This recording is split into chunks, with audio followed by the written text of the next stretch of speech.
A man saves a woman from a snakebite in the wilderness, only to discover she's the heiress to a fortune and now refuses to leave his side. The venom is spreading fast. You have to stay with me. Caleb's voice was steady, urgent, firm, like a hand reaching through the fog of panic. What are you doing with those leaves? Am I going to die? Lynn gasped, her breath short and sharp, eyes wide with terror as pain shot up her leg like fire licking through her veins. Caleb did not answer immediately. His hands moved with practiced precision, crushing the dark green leaves between his fingers until they bled a pungent, earthy sap. He pressed them against the puncture wound just above her ankle, where the snake had struck with terrifying speed only minutes earlier. "This will help slow the venom," he said. "I need you to keep your eyes on me. Do not pass out." Lynn clenched her fists into the soft dirt, biting back a scream as the herbal poultice began to burn into her skin.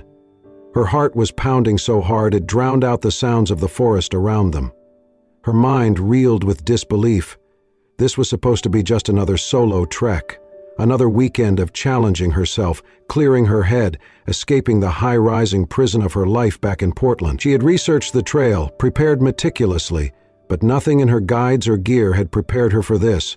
A venomous snakebite miles away from civilization, without cell service, and now being treated by a stranger who had appeared from the trees like some spirit of the woods. Caleb looked up at her, dark brows drawn together. His eyes were intense but not unkind, lined by sun and time. "Breathe. You are going to be all right," he said, reaching into the small leather satchel slung across his chest. He pulled out a small vial of a dark liquid, uncorked it, and offered it to her. "Drink this. It is bitter, but it will help." Lynn hesitated, then took it with trembling hands. The taste was as vile as he promised, like bark and metal and something ancient, but she forced it down. She had no choice. Her leg was swelling fast, the pain mounting, and the world was starting to spin at the edges. "What? Who are you?" she managed, her voice a rasp. "Caleb." "Caleb Walker," he replied without looking at her, already gathering more herbs from a nearby bush. "I live out here, off-grid. You were lucky I was nearby. I was hiking. Her words slurred, her head lolled to one side. "No, no, no," Caleb said sharply, moving back to her side. He tapped her cheek gently. "Lynn, right? That is your name, yes? I saw it on the tag inside your pack. Lynn, stay with me." She blinked, forcing her eyes open. "You went through my stuff?" "To find your name. I am not a thief." His tone was dry, practical. "Now hold still. I need to make a small incision." Lynn's breath hitched. "Wait, what? No. No knives. It is either this or the venom keeps spreading," Caleb said. He was already pulling a small, sterilized blade from his bag. "Just a shallow cut. I need to relieve the pressure and drain what I can. You will be all right." She whimpered as the blade touched her skin, but she did not pull away. Her hand dug into the earth, fingernails scraping bark and dirt. "I hate this.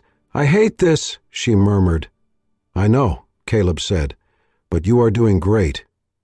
The minutes dragged on like hours. Caleb worked with focused efficiency, applying pressure, changing out the herbal poultice, wrapping her leg with a rough cloth that smelled like pine and smoke. He was calm, deliberate. His presence anchored her, kept her from slipping completely into the darkness that was pulling at the edges of her vision. When the worst of it had passed, Caleb sat back on his heels and wiped the sweat from his brow. "We need to get you somewhere safe. My cabin is about a mile from here. I will carry you." "You don't have to," Lynn started, but she could barely lift her head. "I do," he said simply, lifting her with surprising gentleness. Her head rested against his shoulder, the warmth of him oddly comforting. The forest blurred past in a haze of green and gold and pain. As they moved through the trees, Lynn fought to stay conscious. The rhythm of Caleb's steps was steady, like a heartbeat. She listened to it, focused on it, let it guide her away from the panic and into a strange sense of trust. Somewhere deep in the woods, a hawk cried overhead. The wind whispered through the treetops. And in Caleb's arms, Lynn closed her eyes, not in surrender but in fragile hope that maybe, just maybe, she would live through this day. The cabin appeared like a mirage through the trees, a modest wooden structure tucked against a rise in the land, half camouflaged by ferns and shadows. Caleb pushed the door open with his shoulder and carried Lynn inside, her weight light but urgent in his arms. He laid her gently on a cot layered with rough wool blankets, then moved with practiced speed. No time for comfort, only survival.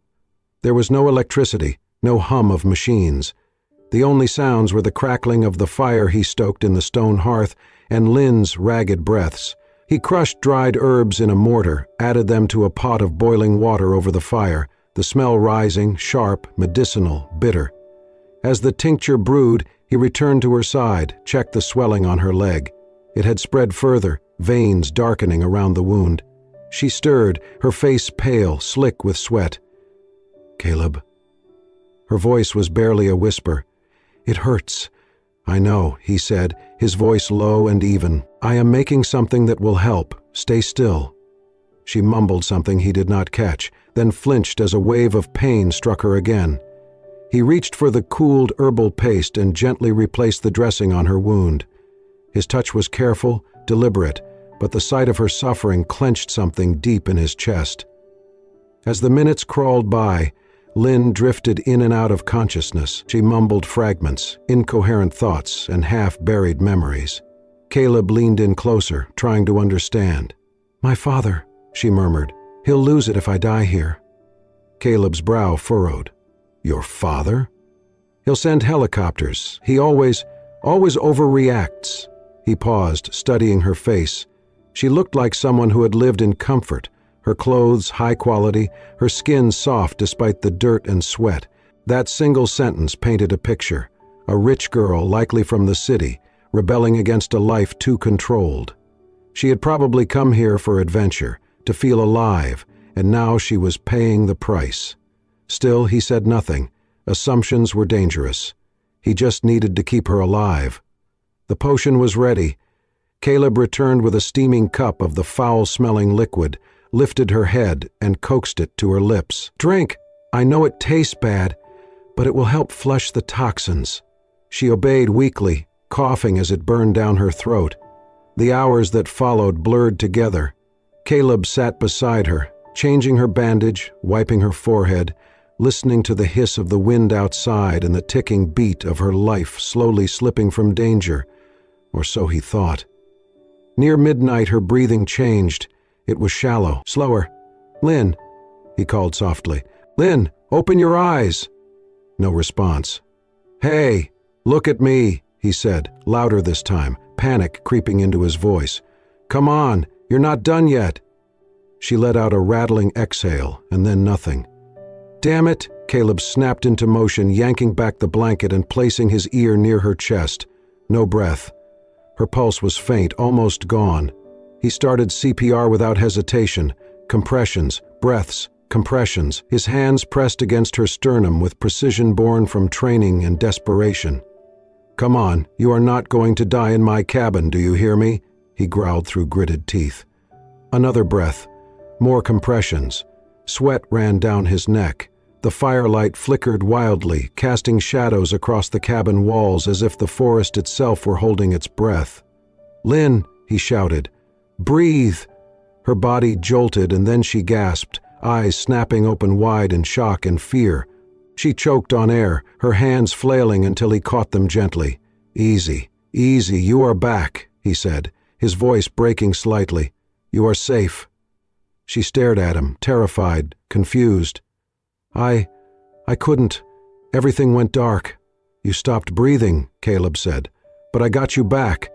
Her eyes welled with tears and she turned her face away, ashamed, vulnerable. "I thought I was strong." "You are," he said softly. "You just faced something bigger than strength." He sat beside her, watching as her breathing steadied, chest rising and falling in a fragile rhythm. Her pulse was still weak, but it was there, alive, present. Outside, the wind shifted. The night grew quieter. Inside, beside the fire, two strangers sat in silence, one barely clinging to life, the other guarding it like a fragile flame. Sunlight spilled through the small window of the cabin, casting golden streaks across the rough wooden floor. The scent of herbs and wood smoke lingered in the air, mingling with the gentle crackle of a dying fire. Lynn stirred beneath the blankets, her eyes fluttering open to a world that felt strangely unfamiliar and entirely real. For a moment, she did not remember where she was. Then the pain in her leg returned, dull but present, anchoring her to the truth. She pushed herself up slightly, wincing, and looked around. The room was sparse but warm. Shelves lined with jars of dried leaves and roots, tools neatly arranged, books stacked haphazardly in a corner. It was primitive, yet somehow comforting. Her gaze fell on Caleb, who was sitting silently at a table near the hearth, grinding something in a mortar, his brow furrowed in quiet concentration. "You saved me," she said, her voice raspy. He looked up, calm but alert. "You scared me," he replied. "But yes, you made it." Lynn blinked, studying him. "How long have I been out?" 2 days.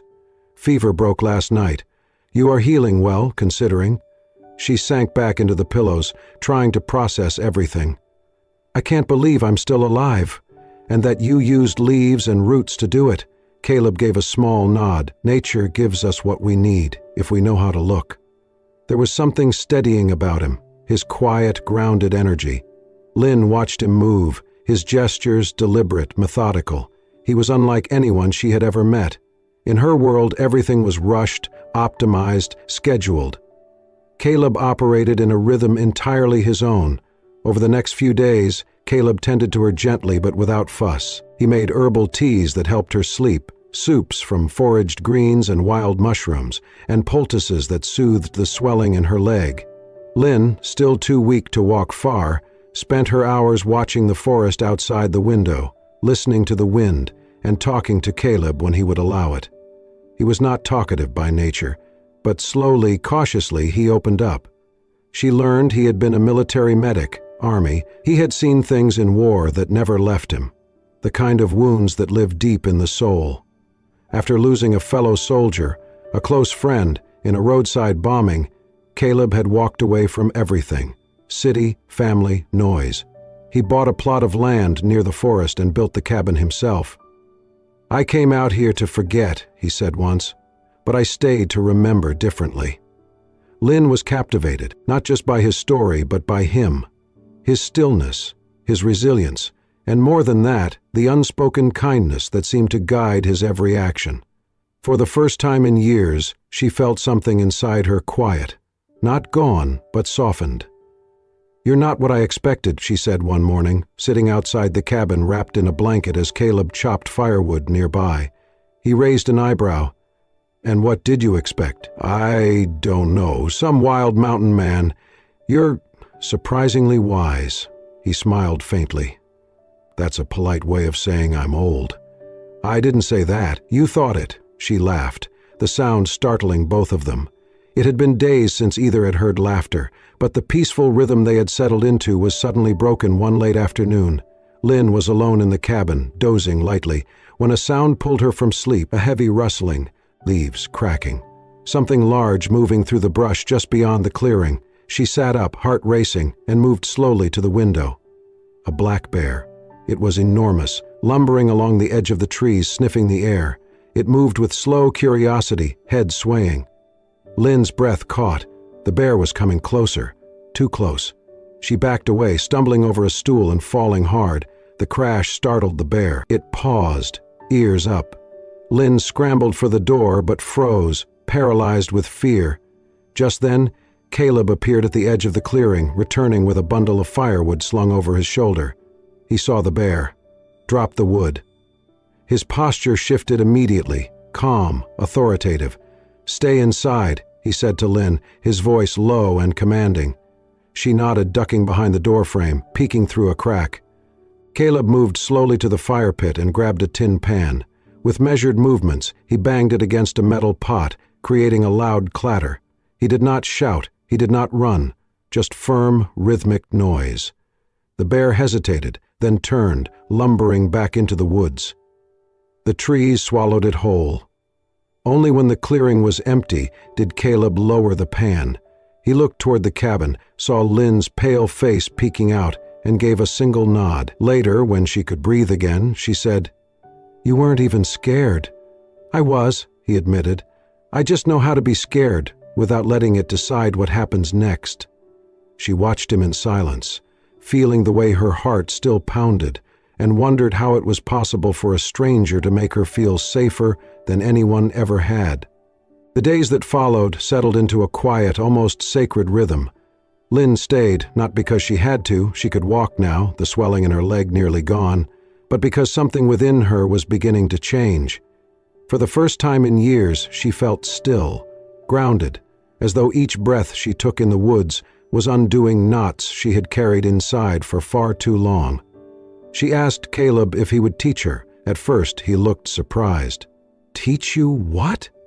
"How to survive like you do," she said. "How to know which leaf heals and which one kills, how to live without needing everything else." He nodded once. "All right." Each morning they ventured a little farther from the cabin. Caleb taught her how to recognize the subtle differences between poisonous and medicinal plants, how to follow animal tracks, how to listen for the language of the woods. The crunch of a deer's hoof, the warning caw of a crow, the silence before a storm. Lynn absorbed it all, her mind sharp, her heart open. There was no pretense between them, no distractions.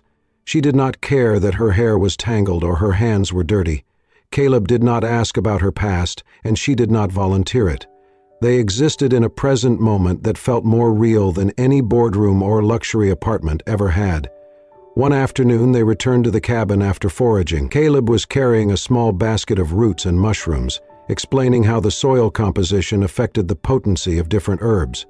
Lynn listened, laughing as he recounted the time he had mistaken wild ginger for a look-alike that left him with a week-long stomachache. But as they approached the steps to the porch, Caleb's foot caught on a loose stone. He stumbled, the basket flying from his hands, and fell hard onto the wooden steps. "Caleb!" Lynn rushed to his side, heart pounding. He grimaced, trying to sit up. "I am all right, just twisted something maybe." "Don't move," she said, her voice sharper than she expected. "You could have hit your head." She knelt beside him, her hands trembling slightly as she checked him over. His ankle was swelling already, and a scrape on his forearm was bleeding steadily. "I have seen worse," Caleb said, attempting a half-smile.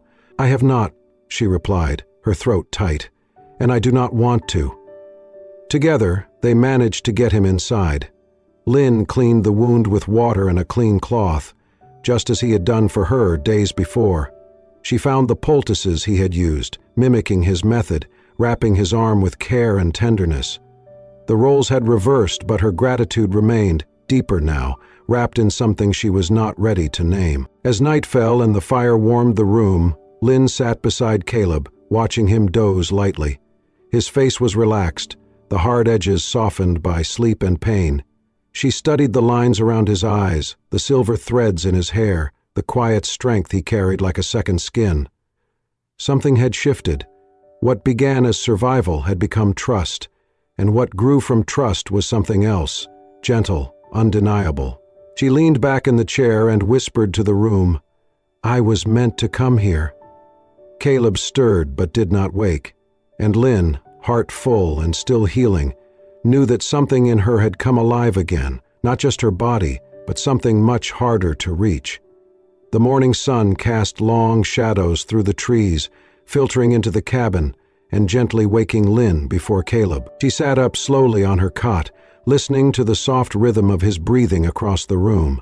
The peace of the forest had seeped into her bones. Her leg was nearly healed now, strong enough to walk through the woods without wincing, but with each passing day the reality of the outside world pressed a little harder against the silence she had come to cherish. Lynn stood, wrapped herself in the old flannel shirt Caleb had given her, and stepped outside. The morning was cool and alive, birds calling from the treetops, dew clinging to the tall grass. She wandered toward the edge of the clearing, her thoughts tangled. It was time. She had known for days that she could not keep hiding behind pine trees and wildflowers. Caleb deserved to know the truth.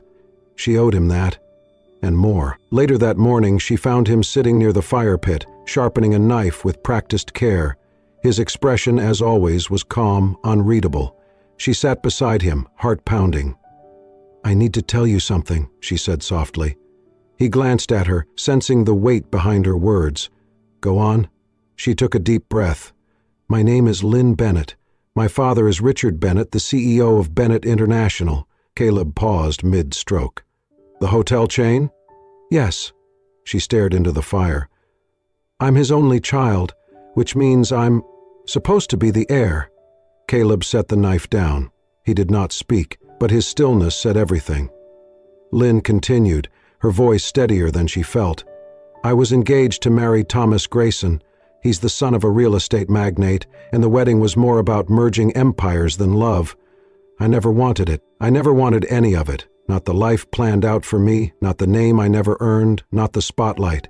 She met his eyes. "I ran away 3 weeks before the wedding, packed a bag, turned off my phone, and disappeared into the one place I thought no one would find me." "The wilderness," Caleb said quietly. She nodded. "I just wanted to breathe, to remember who I am when no one's watching." For a long moment he said nothing. Then finally, "Why tell me now?" "Because I trust you, and because I know it changes things." Caleb looked at her, really looked, and she saw the storm behind his eyes. Then he said something she did not expect. "It does not change who you are. Not to me." Lynn blinked. "Really? You are still the woman who fought to stay alive, the one who laughed at my old jokes and cried when I twisted my ankle. The forest does not care about your last name, and neither do I." Emotion welled up inside her, but before she could respond, a low rumble cut through the stillness, the unmistakable thump-thump of helicopter blades. Lynn's eyes widened. Caleb stood, eyes scanning the sky. "No," she whispered. He turned to her. "Did you leave any way for them to track you?" "No, nothing. I didn't." She stopped. Her breath caught. "The trail camera. I passed one before I got bitten. My face might have triggered it." The sound grew louder, closer. Within minutes, a sleek black helicopter descended into the clearing, flattening the tall grass with its wind. Dust and leaves spun into the air. Lynn shielded her face as men in dark suits jumped out, some with radios, others calling her name. "Miss Bennett?" "Lynn, thank God we found you." One of them ran forward, clearly the lead. "Your father has been worried sick. We've had search teams out for days." Lynn's heart pounded. She looked at Caleb, whose face had hardened, neutral but distant. "You're leaving," he said. "I did not plan for this," she replied, tears in her eyes. "I did not want to be found." The man stepped closer. "We have to go. Your father is expecting you. The press is waiting for a statement." "I need a minute," she said sharply. He nodded, backing away, leaving her and Caleb in a pocket of fading calm. She turned to him, reaching for his hand. "I am not ready to leave." He squeezed her fingers gently. "But you have to." "I do not belong in that world." "You do," he said softly. "And maybe one day you will find a way to belong in both." Her voice cracked. "What if I do not want both?" Caleb's eyes held hers. "Then you decide what matters most. But you should go for now, not because you are running, but because you are choosing." Tears slipped down her cheeks. "Will you wait for me?" "I do not go many places," he said with a faint smile. "You know where to find me." As the helicopter lifted off, Lynn looked down at the cabin, the forest, at Caleb standing still in the clearing. She pressed a hand to the window, watching him shrink beneath the rising machine. Part of her heart stayed behind with him, in the silence, the smoke, the earth. The rest was flying back into the noise of a world she had tried so hard to escape. The city felt like another planet. The moment Lynn stepped out of the helicopter onto the rooftop helipad of the Bennett International headquarters, the world rushed at her, flashing cameras, security teams, staff members in crisp suits, and the distant hum of traffic below. She blinked beneath the bright sky, her skin still smelling faintly of pine and smoke. The noise, the pace, the sheer weight of it all made her stomach twist. She was escorted into the penthouse suite, where her father lay in a hospital bed, temporarily moved to the office for comfort and familiarity. Richard Bennett looked smaller than she remembered, a man diminished not only by illness but by years of shouldering an empire. "Lynn," his voice cracked with emotion, "you came back." She sat beside him, taking his hand gently. "I had to." "You had the world in chaos," he said with a raspy chuckle. "Disappearing like that, you made headlines across the globe." "I know," she said softly, "but I had to disappear to find myself." He looked at her, really looked, as if seeing her anew. "I need you to take over, Lynn. I built this company for you. Everything, every deal, every late night, every sacrifice was so you would never have to struggle." She swallowed.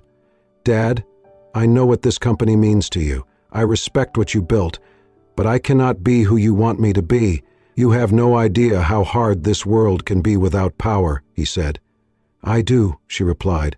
"I lived without power, and for the first time I found peace." He tried to argue, but she gently squeezed his hand. "I'm not abandoning the family. I'm just not becoming someone I never chose to be." The next days were a blur of meetings, offers, media speculation. Lynn remained calm. She reviewed her inheritance, her holdings, and what her role would entail. Then, without warning, she began redirecting assets, establishing a new trust to support forest conservation efforts, launching a fund to provide environmental education for underprivileged youth, and donating large portions of her fortune to wilderness rescue services. The same kinds of people who might one day save someone like her. The board was furious. The press was confused. But Lynn had never felt more certain. And then came the press conference. She stood before a sea of cameras, her image projected on screens, her voice poised to reach millions. Her hair was pulled back simply, her clothing modest but elegant. There was no PR handler, no teleprompter. Just her. "Thank you all for coming," she began. "I know there's been a great deal of speculation about my disappearance, my return, and my future with Bennett International." She paused, inhaling. "For years I followed a path that was paved for me before I was old enough to walk. I attended the best schools, wore the right clothes, shook the right hands, and for a long time I thought that was enough. But I was wrong." Cameras clicked furiously. Whispers rippled across the room. 3 weeks ago, I was lost in the Oregon wilderness. I nearly died. And I was saved, not by technology, not by privilege, but by a man who lives simply and understands the value of life beyond profit. He reminded me that we are not measured by what we own, but by what we protect. Her voice grew stronger. "I am stepping down from any executive position within Bennett International. I will not lead the company. I will not inherit the throne I never wanted. Instead, I am choosing to dedicate my life to something I believe in, protecting the natural world that saved mine." Reporters gasped. Some stood, others fired questions. Lynn held up a hand. "I have redirected a significant portion of my inheritance into a foundation committed to preserving forests, educating the next generation, and funding wilderness rescue operations. I will not return to the boardroom. My future lies elsewhere, closer to the earth and closer to the person I have finally become." There was silence. For the first time perhaps in her entire life, Lynn was not trying to meet anyone's expectations. She was simply telling the truth. After the conference, as the chaos continued to unfold behind her, she stepped into a quiet hallway away from the cameras. She leaned against the wall and closed her eyes. She thought of Caleb. She thought of the firelight dancing on the cabin walls, the scent of herbs, the sound of his voice in the stillness. She had made her choice, and now it was time to go home. The forest greeted her like an old friend, the scent of damp moss, the whisper of wind threading through the towering pines, the uneven crunch of earth beneath her boots. It all rushed back to Lynn like breath after holding it for too long. Her backpack was light, but her heart was heavier than ever, full of anticipation, full of hope. She did not send word ahead. She wanted to return the way she had first arrived, unexpectedly, authentically. The trail was familiar now, though the terrain still challenged her. She moved carefully, using the landmarks Caleb had once pointed out, the leaning cedar, the forked rock, the fallen log shaped like a bridge. Each one brought her closer to him. The cabin came into view just as the sun dipped behind the trees, casting long shadows across the clearing. Smoke curled faintly from the chimney, and the garden Caleb had tended was still thriving with wild greens and herbs. Her heart pounded. She stepped into the clearing. Inside the cabin, Caleb was packing. His belongings were few, but his movements were slow, deliberate. He paused now and then, looking around the room as if trying to memorize it, even though it was a place he had built with his own hands.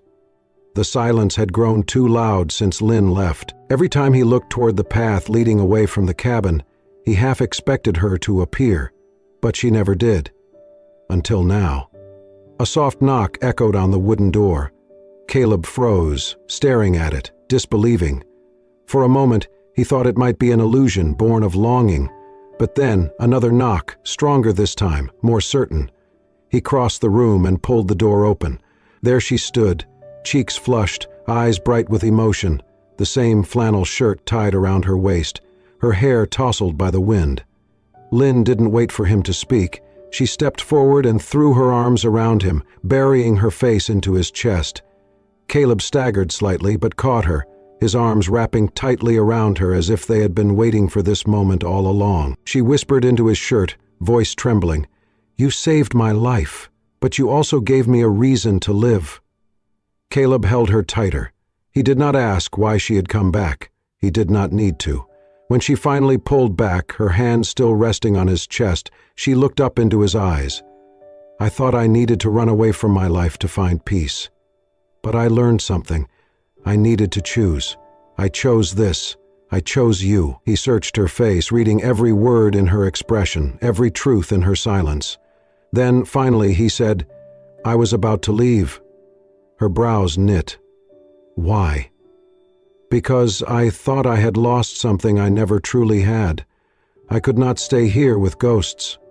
She reached up and touched his cheek gently. "Well, I am not a ghost." "No," he said, his voice thick. "You are the most real thing that has ever walked into my life." She smiled through the tears welling in her eyes. "Then let's stop walking away from each other." He nodded slowly, then stepped aside, holding the door open wide. Lynn entered, shedding the weight of the world at the threshold, stepping into the warm glow of the fire and the stillness of the life she had chosen, not as a visitor this time, but as someone who had come home. That night, under the stars and beside the fire, they sat side by side in silence. No plans, no promises, just presence. And for the first time in both their lives, that was more than enough. Months passed, and the forest changed with the seasons. The crispness of fall turned the leaves into a cascade of amber and gold. Snow came softly after that, blanketing the trees and silencing the world in white. Spring returned with wildflowers bursting from the thawed ground, and with it came something even more extraordinary. Hope reborn, not just in nature, but in the life Caleb and Lynn had built together. They did not return to the world as it was. Instead, they invited the world to come to them. It began with an idea, simple, clear, rooted in purpose. A center where people could learn to navigate the wilderness safely, to respect the power and healing of nature, and to find peace far from concrete and noise. Caleb had the knowledge, Lynn had the resources. Together they built something that was neither hers nor his, but entirely theirs.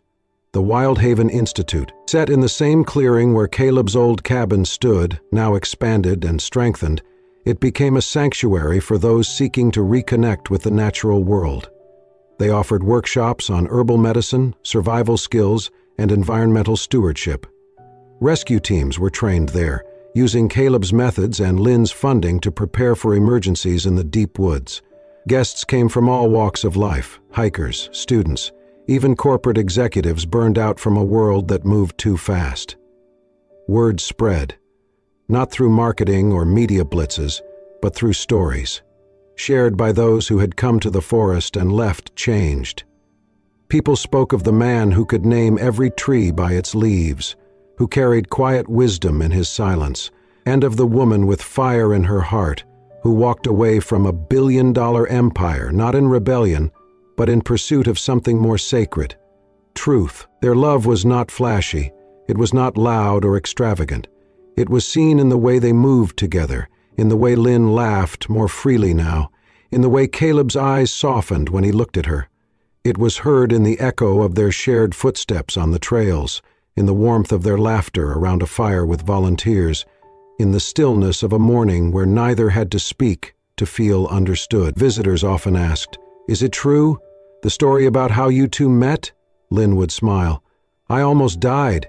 Caleb would add dryly, "She was a terrible patient," and they would both laugh, the kind of laughter that comes only from having lived through something worth remembering. Together, they taught others not just how to survive, but how to live, fully, simply.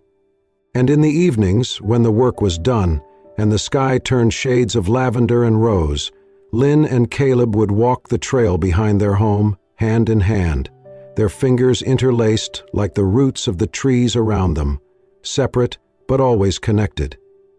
On one such evening they reached their favorite spot, a rise overlooking the valley, where the last light of the day touched the treetops like gold. Lynn leaned her head on Caleb's shoulder. "Do you think we'll ever go back? To the city?" She nodded. He was quiet for a moment, then said, "Maybe. One day. If we need to. But not because we are running from anything," she smiled. "We're not running anymore." "No," he agreed. "We are right where we belong." They stood in silence, watching as the sun dipped behind the mountains, its final rays bathing the forest in a warm, amber glow. Birds called to each other in the distance. A gentle breeze stirred the leaves, and for that moment, the world stood still. Lynn turned to Caleb, her eyes reflecting the sky. "You once told me I was lucky you were nearby." "I remember. I think I was lucky for a lot more than that." He reached for her hand, squeezing it gently. "So was I." And there, in the heart of the forest that had once brought them together through danger and chance, Lynn and Caleb stood side by side, two souls who had wandered, survived, and found something greater than either had ever imagined, not just love, but home. Sometimes the most unexpected journeys lead us to exactly where we are meant to be. In the silence of the forest, amidst danger and solitude, Lynn and Caleb found not only survival, but purpose, peace, and love. Their story is a reminder that healing can come from the wildest places, and that when we dare to live truthfully, we often find something far more beautiful than what we were running from. If this story touched your heart, inspired you, or simply gave you a moment of warmth, we invite you to join our community of listeners who believe in the power of heartfelt storytelling. Subscribe to Soul-Stirring Stories for more true-to-life tales of resilience, love, and redemption. Stories that heal the soul and stay with you long after they end. Thank you for watching. See you in the next story.